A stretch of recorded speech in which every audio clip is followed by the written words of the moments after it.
make it clear how stupid we are. All right. Well, before you This should go, be fun. you want to answer a question we had from one Yeah, of let's our, answer a question. because I did a video on it about just like your training methods and your training structure. Yeah. What's your idea on that? Well, my idea on it is it's a mixture of what you do and what Well, I like to pull twice a week, so I pull every either Wednesday or Thursday, and then I'll pull Sunday, and I'll pull for about 2 hours each of those days. The other days I will lift heavy twice, and I'll do biceps one day, and then I'll do forearms another day, and I'll do as heavy as I can go. The days in between those two, I generally go rock climbing, for hand strength, or I do recovery light weight work. And then I will typically do one day where I do either nothing or bands.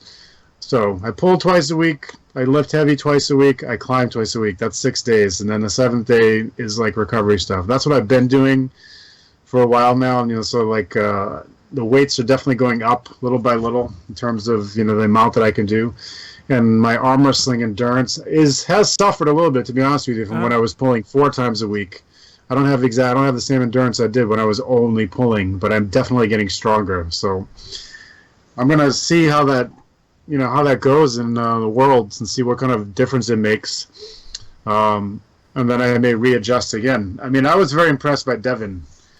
And he might not be able to flash people, but the fact that he can just sit there and drain everybody and hold them and wear them out, that's just incredible to me.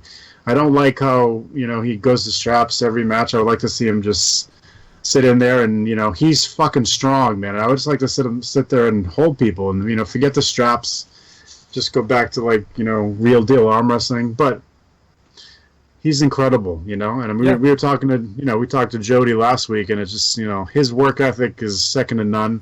And that, sure. So I don't know. My point is, I may go back to pulling more after Worlds. We'll see what happens there. Well, I think it's good to have those, those valleys, those up and downs of, strictly based on power, strictly based on table, and kind of go back and forth. Maybe that's what it takes. Maybe to kind of raise one, you got to raise the other, raise one. I know when I used to have new strengths, my endurance would suffer. I would have less endurance in those new strengths, but after a while, it would come back to where it was before. But you also forgot to add, how many miles on average do you run a week? Well, I alternate weeks. One week I'll do like 30. The next week I'll do 60 or so. So I run a lot. Yes, okay, so I run a lot. That's important to say too. That's something that most of us aren't doing, but.